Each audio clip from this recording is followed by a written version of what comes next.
Hello, this is Melanie Gorelnik, and for the next hour I'll be reading from the June 23rd issue of the Toronto Sun on the Niagara Frontier radio reading service. The first story is Everybody Loved Him. Michael Mizrahi identified as civilian victim in Côte-des-Neiges shootings by Harry North. The civilian victim of a shooting in Montreal's Côte-des-Neiges neighborhood on Monday was Michael Mizrahi, 68. Rabbi Mendel Raskin, who confirmed the news to the Gazette, said he had been Mizrahi's rabbi for more than 30 years at Beth Shabbat in Côte de Luc. Quote, "Everybody loved him," Raskin said, describing Mizrahi as a generous Jewish man who sold suits for a living. Mizrahi was killed during a sequence of events that also resulted in the death of an officer, Constable Mohammed Lamine Ben Redouane, as well as the suspected shooter.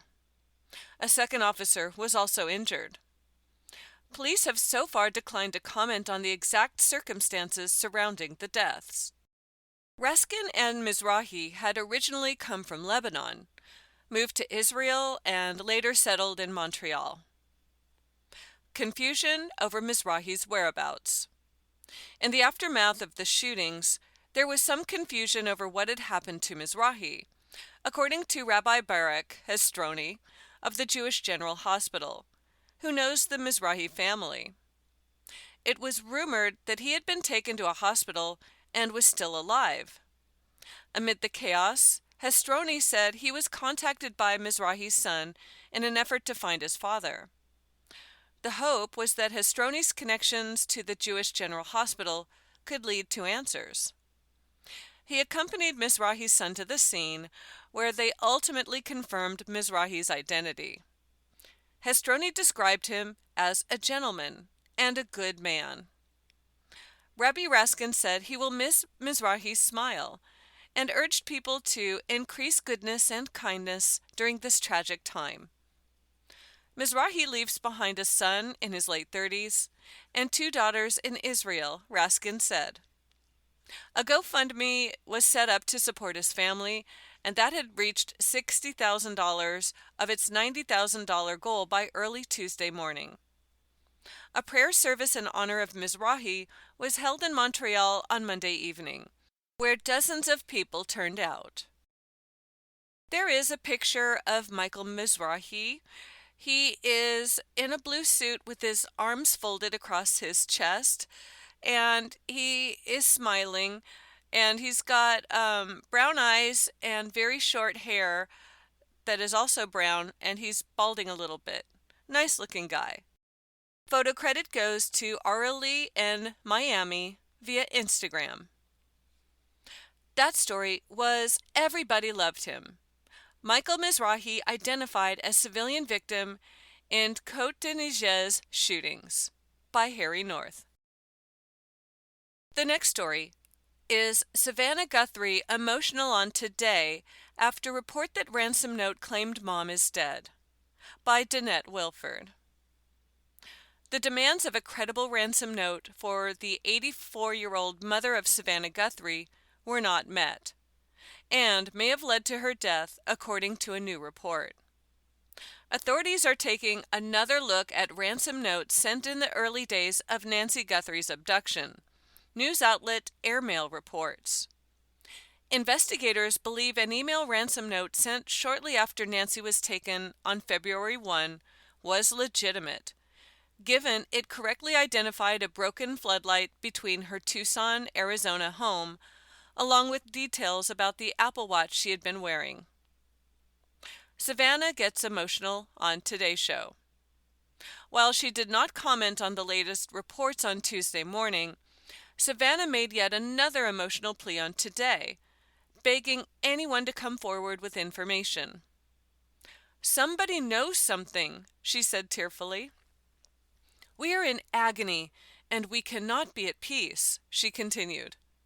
"No matter how much I try to come out here every day and smile and find that joy, and I will, I promise I will, this is the moment to tell you that we need your help. We're begging for your help. and I'm not going to miss that opportunity.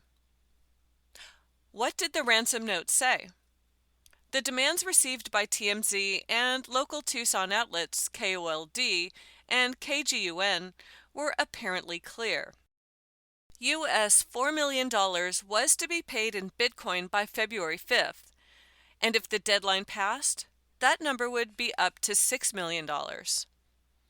Prior to the February 5th deadline, Nancy was described as safe but scared. Savannah and siblings Annie and Cameron issued a public plea for help, acknowledging the ransom, but the deadline passed.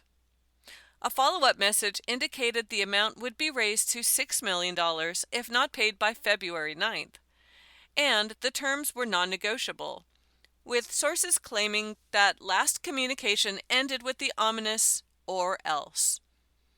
But on February 6, a day after the initial deadline, a message arrived containing an apology for Nancy's death, adding her body could be delivered for the original $4 million sum, according to the outlet. An attempt to flesh out the individuals behind the ransom note by depositing a little money in the Bitcoin account failed. The cryptocurrency wallet whose details were sent in the ransom note has remained inactive, thwarting authorities' ability to track the people behind it. TMZ denies new report.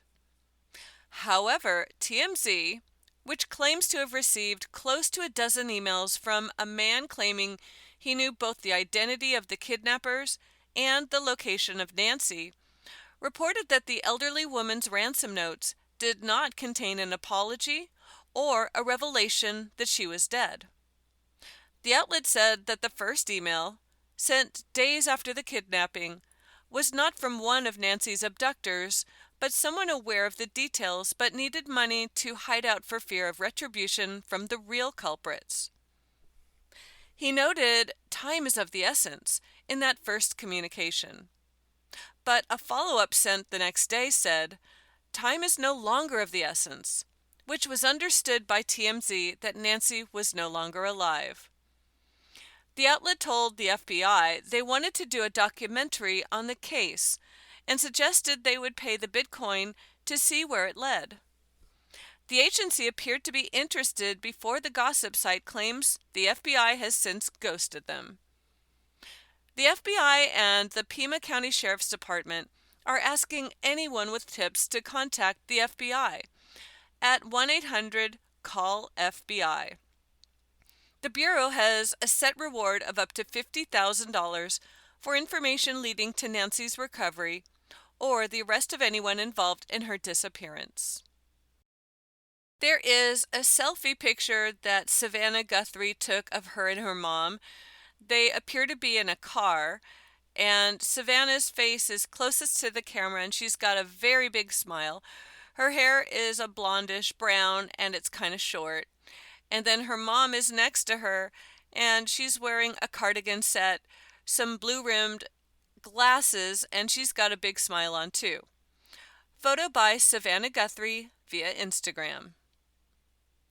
That story was Savannah Guthrie emotional on Today Show after report that ransom note claimed mom is dead, by Danette Wilford. The next story is Mia Sara says Ferris Bueller's Day Off was not that good of an experience, by Mark Danielle. Ferris Bueller's Day Off is one of the most beloved teen comedies of the 1980s. But 40 years after its release, actress Mia Sara, one of the film's stars, is opening up on her negative experience making the movie. Released in the summer of 1986, the coming-of-age comedy centered on high school student Ferris Bueller, played by Matthew Broderick, a wisecracking teenager who skips school to embark on a day out in Chicago with his girlfriend Sarah and best friend Alan Ruck. Sarah achieved overnight fame as Sloane Peterson, Ferris's gal pal.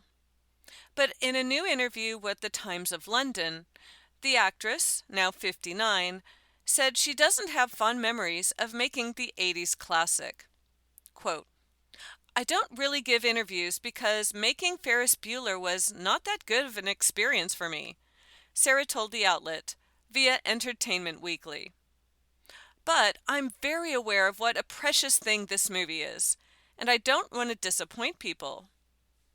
Sarah went on to say that she didn't get along well with writer-director John Hughes, who also helmed 16 Candles and The Breakfast Club. John was a strange guy, she told the outlet, reflecting on the filmmaker who died in 2009. He wanted all of us to hang out together and to introduce us to the French New Wave films. But the others were seasoned actors, and I was a snotty New York kid and had seen all those movies, so he was frustrated in that desire. I didn't have the emotional maturity to deal with other people's egos, or my own. After making Ferris Bueller's Day Off, Sarah, who also starred opposite Tom Cruise in 1985's Legend, retreated from acting, only popping up in a handful of roles. I never really had the resilience to deal with the audition process, she shared with The Times. There are some things in my career that I'm really proud of, but overall, it was not a happy career for me. Elsewhere in her interview, Sarah revealed that she had a crush on Broderick during filming. "Yeah, I had no chance," Sarah said. "It was very much unrequited." Role was embarrassing for her two kids. When she returned to the big screen with a part in last year's The Life of Chuck, Sarah said her role in Ferris Bueller's Day Off was embarrassing for her two children. "My kids have absolutely seen it. I think when they were younger, it was just embarrassing," Sarah told People. "My kids, because they grew up in Hollywood, they grew up in Los Angeles. They had a lot of friends whose parents were actors who were still really working at the time, and so they were kind of bummed that I stopped working." Sarah now prefers to center her creative efforts on writing poetry. Mia Sara used to be an actress, but recovered her senses and now she writes. Her website biography reads, "There is a really cute picture from the movie Ferris Bueller's Day Off, where Matthew Broderick is standing in an art gallery with his arms crossed. Behind him is Mia Sara with her arms crossed, and then behind her is Alan Ruck, also with his arms crossed, as they are apparently staring at a piece of art that is off camera. Photo courtesy of Paramount Pictures." That story was Mia Sara says Ferris Bueller's Day Off was not that good of an experience, by Mark Danielle. The next story is Anti-American Sentiment Helped Push Brady Tkachuk Out of Ottawa, by Brian Lilly. There were plenty of factors pulling Ottawa Senators captain Brady Tkachuk south to play in Sunrise, Florida. There was the opportunity to play with his brother Matthew, potential tax savings that with proper planning could amount to about $1 million per year, and of course the contrast in winter weather. An average high of -5 Celsius in January in Ottawa versus 25 Celsius in South Florida. But there was another factor some people in Ottawa don't want to admit. Anti-American sentiment helped push Tkachuk out of the city. More behind move than money and sunshine. Born in Scottsdale, Arizona, and raised in St. Louis, Missouri, Tkachuk is a proud American, as he should be. Yes, his mother, Chantel, is from Winnipeg, where his dad, Keith, played for the Jets. And he has deep Canadian connections, but this young man bleeds red, white, and blue.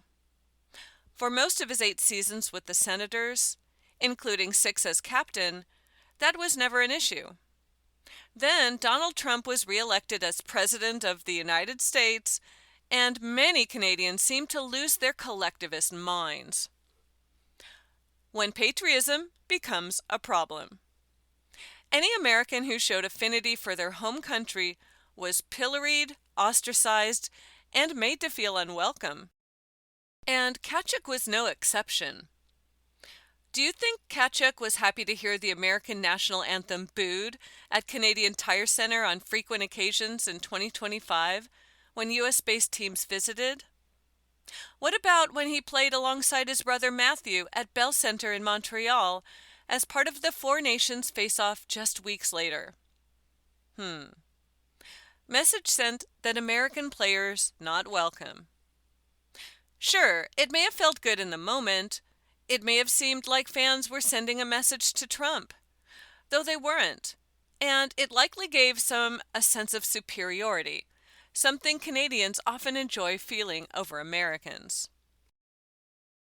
You are listening to a reading of articles and features from the Toronto Sun on the Niagara Frontier Radio Reading Service. But it also sent a clear message to the captain of the Senators and to virtually every American player on a Canadian NHL team that they aren't welcome here. The reaction to Tkachuk representing Team USA at the Olympics only reinforced that message. For some, it was treated as a betrayal. Winning gold and accepting an invitation to visit the White House, along with attending the State of the Union address, only amplified the backlash. Even the Tkachuk brothers appearing on Fox News with Bret Baier was enough to spark outrage in some circles. Local CTV and CBC newscasts ran stories highlighting how controversial these actions were, often portraying Tkachuk in a negative light. From fully committed to fed up with noise. Then came the constant rumors that he was leaving, that he wanted out. I feel like I've answered this hundreds of times, Tkachuk said at the end of last season when asked about the speculation. It's becoming a distraction, and I have been fully committed to this team, to the city, and it's just becoming a distraction. Frustrating to deal with. Eventually, it became enough of a distraction for him to ask Senators management for a trade. Ottawa gets assets, Tkachuk gets peace. He had 2 years left on his contract, and he could have entered unrestricted free agency down the road. Instead, the Senators received 3 first-round picks and a second-rounder in exchange for the talented left winger. As for Tkachuk, he gets something else entirely: peace. He's closer to family. He benefits from lower taxes. He can shelve the parka except for road games. And, perhaps most importantly, he escapes the constant chirping about himself and his country. No, anti-American sentiment in Ottawa isn't the only reason Tkachuk left. But it would be naive to pretend it didn't play a role, and a significant one at that.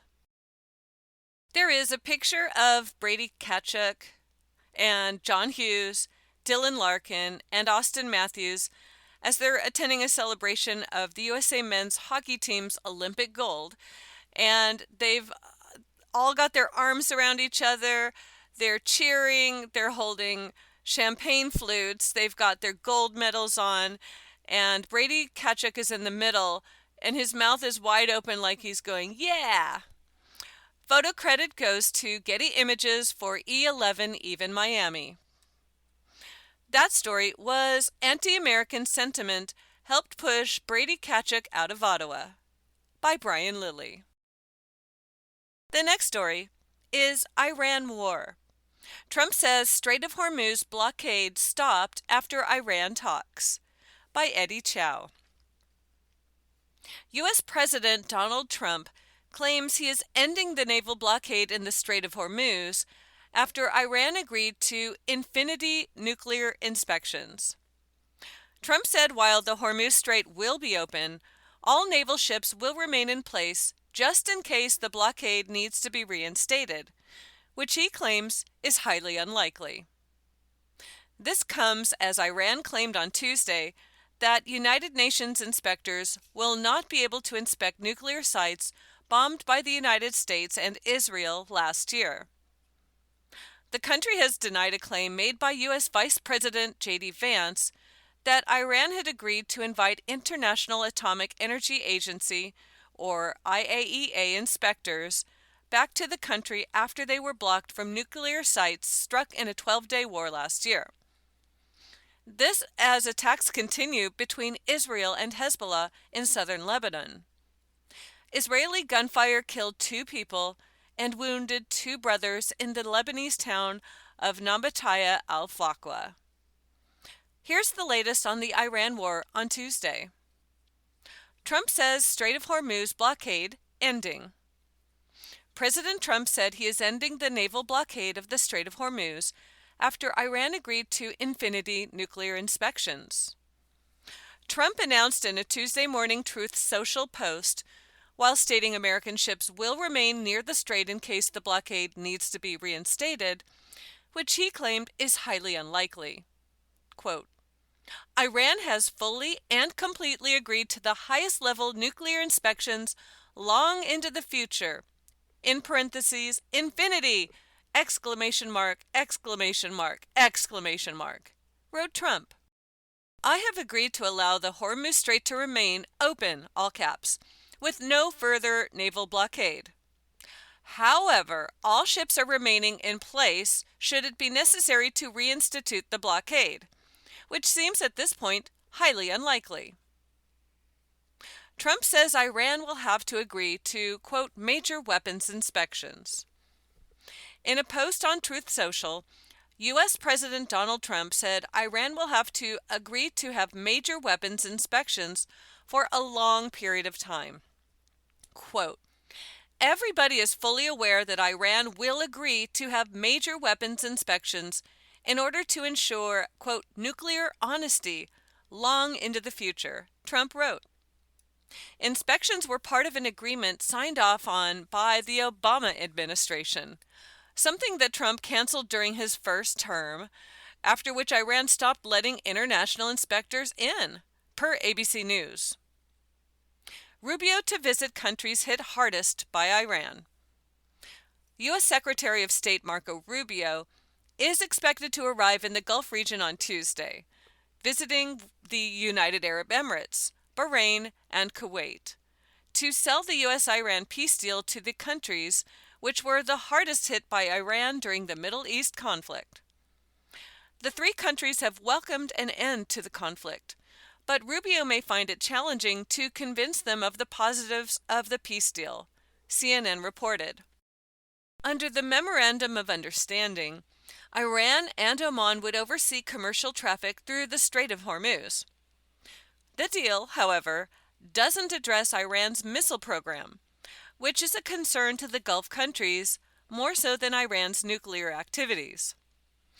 The deal also requires buy-in from the affected countries because of the $300 billion reconstruction fund for Iran that its government insists on having.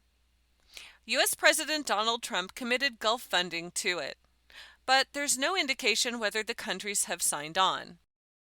Israeli fire kills 2 in southern Lebanon. Israeli military has confirmed it carried out a strike in southern Lebanon, attacking fighters who posed a threat to its soldiers. The military said in a statement that it, quote, struck armed terrorists operating near Israeli soldiers in the Ali al-Tahar area, which is located in the area of the town of Nabatiyah al-Faqwa, where an attack killed 2 people and wounded 2 others, Al Jazeera reported. The Israeli military said it would continue to operate to remove immediate threats. UN nuclear watchdog not allowed in Iran. Iran is claiming that the International Atomic Energy Agency, or IAEA, the UN's nuclear watchdog, will not be able to inspect key nuclear sites bombed by the U.S. and Israel last year.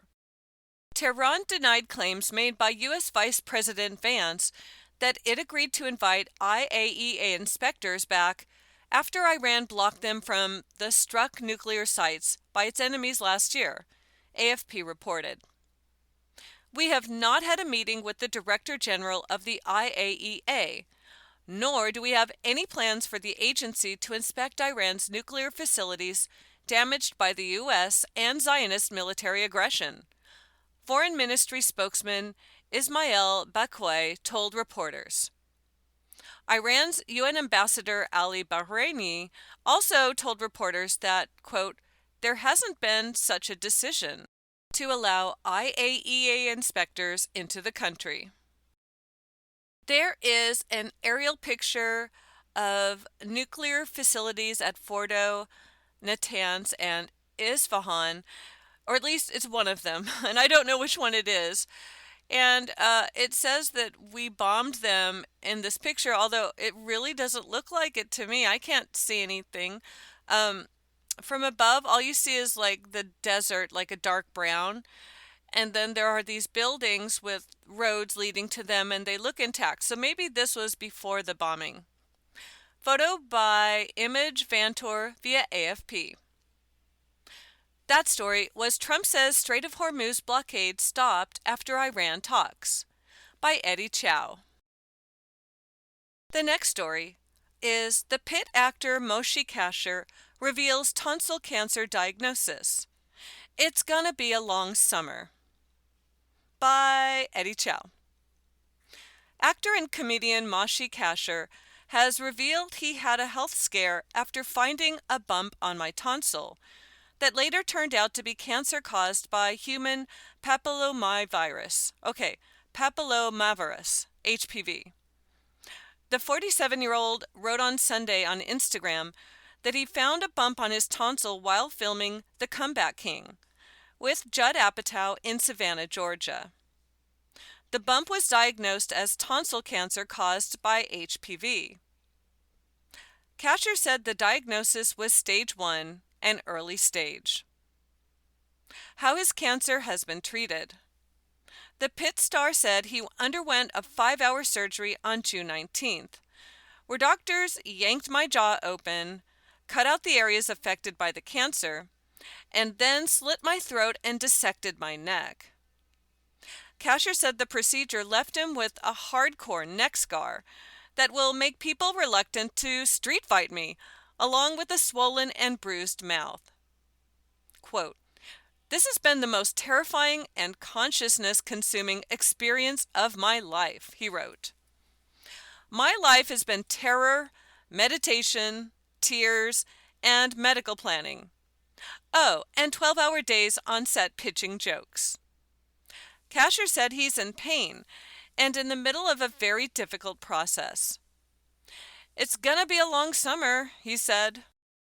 But the good news is the cancer I have has an incredibly high cure rate, in the 95% zone. I will find out next week if I need radiation or not, but regardless, I will be okay and back to being a cool dude ASAP.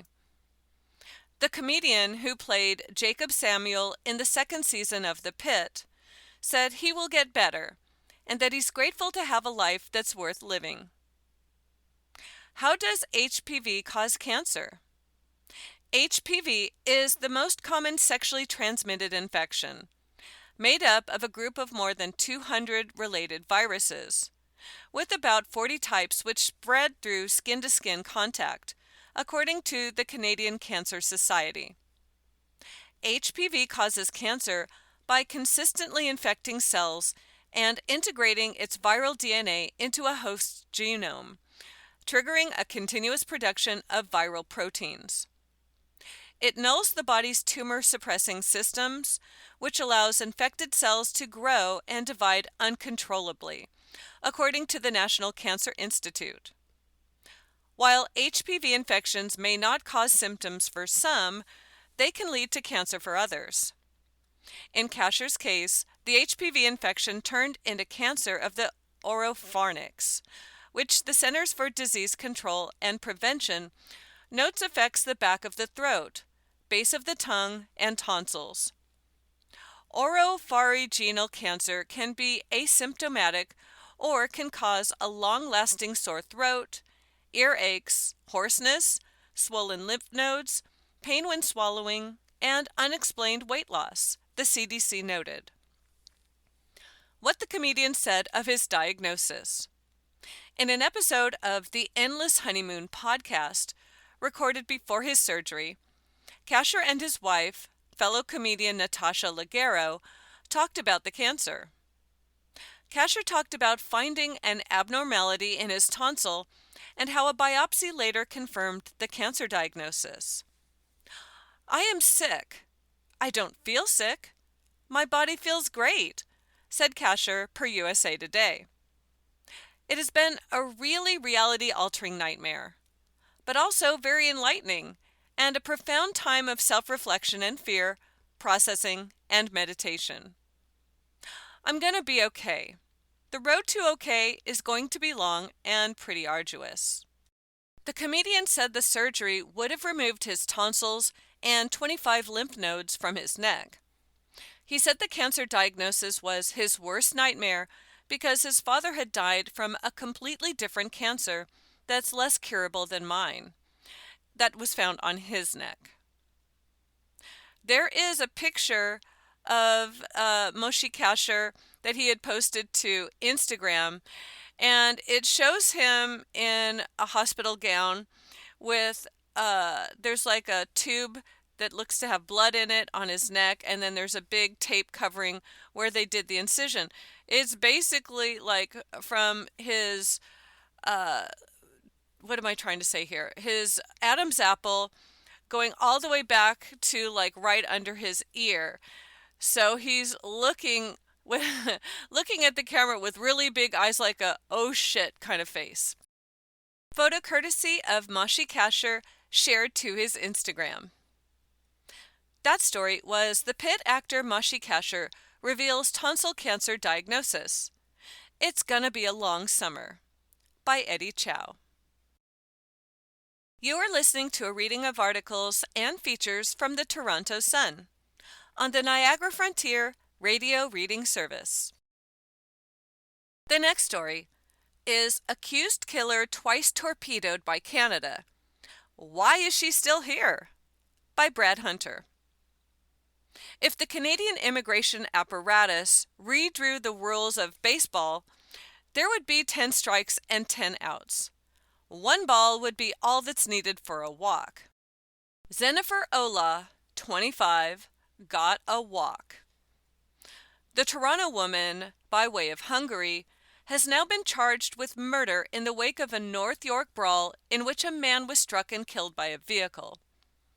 Cops say the incident unfolded on June 14 in the Keele Street and Wilson Avenue area around 6 a.m., when the violence in a Donnybrook escalated. Eric Safar, 32, also of Toronto, was assaulted, then mowed down by a vehicle. Safar was critically injured and died at the scene. Ola, who turned herself in over the weekend, is charged with second-degree murder along with Milan Andras Babos, 18, of Hamilton, and Richard Ola, 23, of Toronto, who also both surrendered to the police. Investigators would like to thank the public for their assistance in this investigation, cops said in a release. But there is much, much more to the story. Was ruled inadmissible twice. According to a Canada Border Services Agency, or CBSA source, Jennifer Ola offers a pretty good peek into the frequently bizarre machinations at Immigration's Refugee Protection Division, or RPD. She was ruled inadmissible at least twice. She came here in 2011, probably with her whole clan, and they made the refugee claim, the source said, asking for anonymity due to the sensitive nature of their job. They were rejected by the RPD, and her court appeal was refused. But wait, it is now strike 4. The RPD is a specific tribunal within the Immigration and Refugee Board of Canada, responsible for hearing and deciding refugee claims that are made inside Canada. For Jennifer Ola, there was a 5th strike. So get this, a member of the RPD, who usually has a law degree and a federal court judge, told Jennifer Ola to hit the bricks, the source said. And now, 2 years later, Some moronic, faceless bureaucrat who gets paid way less, and who most likely is not a lawyer, and is just some office pencil pusher, grants her protected person status. The bureaucrat had decided that Hungary is, of course, a Nazi hellhole. Who is protecting Canadians? In the opaque world of Canadian immigration, PRRA stands for Pre-Removal Risk Assessment. Think of it as a kind of a strike 9. It gives claimants a final safety net process that evaluates whether the person facing deportation would face severe harm if returned to their home country, in this case, Hungary. Now we're stuck with her, even if she's convicted, the source said. You could add her to the long line of danger opinions we need. A danger opinion is the final line in the sand made by the Minister of Immigration, Refugees, and Citizenship Canada, or Public Safety deeming an individual, quote, a major risk to the Canadian public or national security. As for the two men arrested, Milan Andras Babos was also granted refugee status by some moron on the RPD. The source believes Richard Olah is the brother of Jennifer Olah because they share a surname, and their dates and history line up. Now, the question remains. Our fonctionnaires bend over backwards to protect some very spurious refugee claimants, but who is protecting Canadians? Strike 10. We're out. None of the charges against the accused have been proven in court. There is a booking picture of Jennifer Olah. It's just an extreme close-up, plain white background. She's got brown wavy hair that she's got pulled back in a ponytail, and she has brown eyes, and they're very wide in this picture. Photo handout by the Toronto Police. That story was Accused Killer Twice Torpedoed by Canada. Why is she still here? By Brad Hunter. The next story is Dear Abby. Worker feels targeted by colleagues' change in behavior, by Jean Phillips. Dear Abby, I've been employed at the same company for 17 years. I'm the youngest person in the department, and I love my job and the people I work with. One coworker I used to be close to has a son the same age as mine, and they did sports together and went to each other's birthday parties.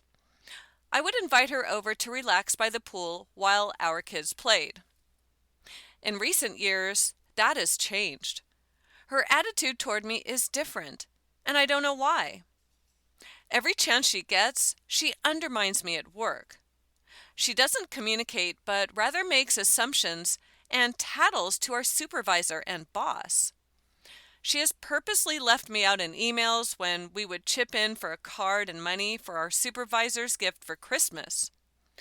Any mistake I made, she emails our boss and supervisor about it instead of coming to me. I've had a meeting with her and my supervisor and boss, but she used it to undermine me on other job duties she had no experience in. She's also said nasty things about me to her son, who repeated them to my son at school. I'm at my wit's end here. Please tell me how to handle this. Signed, Defeated Coworker. Dear Defeated, it is one thing when a relationship is based on having kids the same age with similar interests. As the children grow older, the ties that bind those friendships can loosen. But what you've written to me about is different. Your former friend seems to have it in for you, and appears determined to get you fired. This is why you should document every single dirty deed she's pulled. Present it to your boss, and tell him or her that this has been creating a hostile work environment, and you hope it can be stopped. If it can't be stopped, talk about this to an attorney. Dear Abby, I'm 23 and have been with my boyfriend for 6 years. We currently live with his parents. A year ago, I cheated on him, but I told him about it a few months ago. We've been trying to rebuild our relationship, but it's hard. I have spent more than $1,000 on therapy, and I don't know what else to do. He says he needs time to heal, but it's been 6 months, and he no longer even calls me love. We have been going to church together, and he says he has hope for us. I don't have any family where I live, and it's too expensive to move out on my own and start over. I'm finishing school here. My goal is to move to North Carolina, but I don't see that happening anytime soon, because he's committed to staying here for law school. I love him, but I feel so alone and don't know what to do. I want to get married and have kids soon, but I don't want to start over or cause more hurt. What would you do? Signed, Cheater in Florida. Dear Cheater, it's time for you to move out so you can separate your feelings of dependence and affection. You wounded your boyfriend deeply, and that wound is not going to heal if you continue to pressure him. It's up to him now to decide whether to forgive you, but you need to give him the space to make that decision. Because you want to have children soon, the reality is that you will have to start over either way, whether with him or someone else. That story was Dear Abby, Worker Feels Targeted by Colleagues' Change in Behavior by Jean Phillips. The next story is Why Croatia Soccer Fans Can't Wait for World Cup Celebration at Toronto Stadium by Rog Langley. For a small Balkan nation, Croatia has a huge, beating football heart. And few places outside of the country's borders amplify that love for the mighty soccer country more than Toronto. As much as all 3 World Cup games played in the city thus far have brought incredible energy and atmosphere, Tuesday's Panama-Croatia clash may be tough to beat on the fan experience scale. The loyal Croatian community in the region, said to be the largest in North America, will be out in numbers and full volume, most clad in the red and white checkered attire emblematic of their country. For us, the support is very precious. Croatian coach Zlatko Dalic said at his Matchday -1 press conference on Monday at Toronto Stadium. We have a lot of Croatian people in Canada, and they can't wait to see the match. I want to thank them for the support. It's a big thing for them and for us being in Toronto. We expect great support from the fans. We really expect them to be our 12th man, and we will do our best to support them. The Croatians, one of the most accomplished participants based on their past 2 World Cup results, are in desperate need of a win after failing 4-2 to England in their opener. Dalic railed at his team after that one, criticizing some shoddy defense in the late going, creating Tuesday's must-win. The checkered ones entered the tournament amid huge expectations based on their previous appearances in the Global Showcase, finishing 3rd at Qatar in 2022, and surprise runner-ups 4 years earlier in Russia. We are to be blamed for this because we have lifted the standard up to these heights, Dalic said. For a country as small as Croatia is, we are respected by the entire world. We have set the goal high for ourselves by 2 medals, but we are aware of the pressure. We know we have high expectations from our fans and our country, but from ourselves as well. The 2nd place and 3rd place is history. That's something that's behind us. Every match is a chance to prove yourself. Why is Toronto such a Croatian hotbed? It is estimated that some 120,000 people of Croatian descent live in the Greater Toronto Area, a passionate and patriotic group who love their soccer. For a time, Toronto, Croatia was one of the most prominent soccer clubs in the country, one with a long, proud history and presence in Canada's largest city.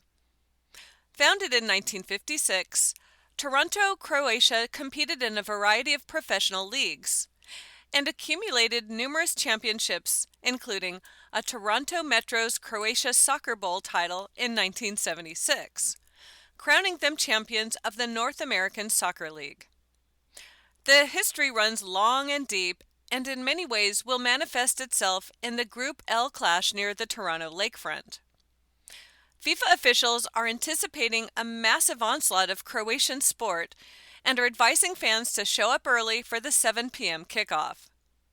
Multiple parades to the stadium are expected, including one Croatian march that could be 10,000 strong and will include a 100-meter-long flag. You are listening to a reading of articles and features from the Toronto Sun on the Niagara Frontier Radio Reading Service. Will this be the most electric Toronto atmosphere yet? It will be difficult to top the buzz of the opening game here. The thrill of a first World Cup contest to be played in the country mixed with the patriotic pride of supporting Canada in its 1-1 draw with Bosnia and Herzegovina was a scene. In fact, all 3 games in Toronto have been played in an electric atmosphere, a sensational spectator experience for those in the city. Ghana versus Panama was colorful and lyrical, even in the rain, as the African nation pulled out the late 1-0 win against their Central American counterpart. And the most recent featured the top-ranked team to visit here in Group Play, which is Germany, with its thrilling come-from-behind win over Ivory Coast. The Panamanians will be out in full force again, just as they were in their first Toronto appearance. But we're expecting the Croatian contingent to be dominant. In any event, the two will combine to light up the stadium for the 4th of 6 matches played here. As much as the German visit featured the highest-ranked team to play in Canada during the group play, the Croatians arrive with the most accomplished recent World Cup form. They'll also be led by their beloved captain, Luka Modric, the 40-year-old legend both in his homeland and with iconic Serie A franchise AC Milan, a giant of the sport who will be a huge draw for his voluminous Canadian fan base. There is a picture of a Croatia fan. She is a real pretty girl with long, wavy brown, kind of blondish hair too. And she's holding a red sash behind her head. And she's got a red and white Croatia shirt on. And then she also has the flag painted on her cheek. Photo courtesy of Francois Aniel by Getty Images. That story was why Croatia's soccer fans can't wait for World Cup celebration at Toronto Stadium, by Rob Longley. The next story is Bell employees fired over fake office attendants sue BCE, by Eddie Chow. Nearly 4 dozen former Bell employees are taking its parent company to court, accusing BCE of wrongfully firing them as part of a larger round of cost-cutting. The 46 employees are seeking a combined total of $6 million in damages. According to legal documents filed in the Ontario Superior Court of Justice last week, the complainants said they were among employees across Canada who were turfed with cause, but the terminations were purely driven by economic considerations and formed part of a coordinated mass layoff, the Globe and Mail reported. In May, Bell claimed it fired a small number of employees who had engaged in what they called swipe-and-go behavior, an act where employees use their badges to enter the building to meet in-office attendance requirements, then immediately leave. The company's post-pandemic return-to-office policy requires employees to work in office at least 3 times a week. Bell said the employees violated its code of conduct by intentionally faking workplace attendance. What the fired employees say. However, the ex-employee's lawsuit argues that Bell is targeting conduct it tolerated for a long time before deeming it a fireable offense. Bell said the firings were strictly about breaches in its code of conduct.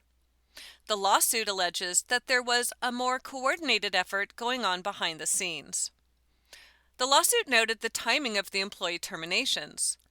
It alleged the firings happened as a Bell hiring freeze was in place, and the company was making cuts elsewhere, including a recent announcement of cutting 700 jobs as part of its 3-year growth plan. Bell claimed internal investigations were thorough, and any managers found approving the attendance workarounds were fired as well. A majority of the 46 complainants are based in the Greater Toronto Area. They are seeking damages ranging from $18,000 to $350,000, which depends on salary and years of service. Bell has 20 days to file a formal response. That was Bell employees fired over fake office attendants sue BCE by Eddie Chow. The next story is Toronto siblings celebrate life-changing $75 million Lotto Max win by Jane Stevenson. A pair of Toronto siblings have become the first brother-sister duo to win a major lottery jackpot with OLG after taking home $75 million playing Lotto Max. Jonathan R. and Mylene P., whose last names were not released as per the OLG's new policy, have been playing the lottery together for nearly 2 years. The siblings choose their own numbers that hold special significance to them and their families. It was the brother who discovered their huge win from the March 3 draw when checking their ticket on the OLG app early one morning. Couldn't believe his eyes. At first, I thought we won $75,000. My eyes were still sleepy, Jonathan told OLG. When I put my glasses on to take a second look, I noticed there were more zeros, and I was so happy. He decided to wake up his sister with the news, and Mylene said she began crying tears of joy. He showed me his phone screen, and I also thought we won $75,000. Until he told me to count the zeros, she told OLG. Once I realized it was 75 million, I was so excited. It was unbelievable. I've always dreamt of something like this, but never imagined it would come true. But finally it has. As for Jonathan's wife, she didn't believe him at first. I guess because I played jokes on her before, she thought it wasn't real, he told OLG. With Mylene's help, we finally convinced her it was true, and she was overwhelmed and emotional. How they plan to spend their winnings. Jonathan said he's looking for a property to build a large home where his family can grow together, and also wants to build a small chapel as part of his legacy of helping others. So many generations will benefit from this windfall, he told OLG. I'm so grateful for everything this means. We came to Canada for a better life for ourselves and our families. My main priority is taking care of my parents, my wife, and my children. My children will have their education paid for. I want them to have the best of the best. Mylene says that, like Jonathan, her family is her main priority. This win is life-changing, not only for us, but also for our children, she told OLG. I've always dreamt of building a home of my own, and I'm looking forward to making that a reality. I made my living cleaning beautiful houses, and now I can clean my own new beautiful home. My heart is full of so much love and joy. This win is a dream come true. The siblings also want to travel. Mylene is especially looking forward to visiting Germany, Austria, and Japan, as well as planning a big family vacation to bring together their spouses, parents, and children. We want to travel across Canada. There's so much beauty in discovering this incredible country we're proud to call home, she told OLG. The $75 million winning Lotto Max ticket was bought at Drury's Variety on Drury Avenue in North York. The next story is 2 teens planned and trained for deadly Philippine school shooting. From AFP. Tacloban. Two teens who allegedly killed three fellow students in a rare Philippine school shooting planned the attack in advance, police said Tuesday, revealing one had trained at a firing range. Determining a motive, however, remained a work in progress, with bullying cited as a factor, but national police suggesting online influences also played a role. Classes were canceled across the shaken city of Tacloban, where police said 15 students from San Jose National High School were being treated for gunshot wounds, more than double the number revealed after Monday's shooting. One was in critical condition due to severe wounds suffered in the attack. Quote, "His condition is under strict observation, but we were told he is fighting for his life," Tacloban police spokeswoman Evelyn Diaz told AFP. Both alleged shooters, aged 15 and 14, are in custody after the mass shooting in Central Leyte province that saw terrified students screaming and crying as they hid beneath desks. All indications point to the fact that it was planned, National Police spokesman Alan Ray Coe told a Tuesday afternoon press briefing, adding the two boys had huddled in the restroom for more than an hour the morning of the shooting. Bullying has been widely cited as the motivating force, a theory Diaz said the investigation seemed to support. But Coe said that an unidentified online group may have also influenced their actions. Based on our initial investigation, the 14-year-old was heavily influenced by online content, Coe said. Aside from his posts of violent videos, we saw some indications that there is a group that might have influenced him to do this. He said, adding more details would be forthcoming. I don't think that it's mutually exclusive. They could have been bullied, and it further strengthened the online content's influence on them. Coe added that the 15-year-old would be tried as an adult as long as it was proven he was capable of discernment as required under Philippine law. That's all the time we have for this story, which was Two Teens Planned and Trained for Deadly Philippine School Shooting, by AFP. You've been listening to a reading of articles and features from the June 23rd issue of the Toronto Sun. Your reader has been Melanie Guralnik. Thank you for listening.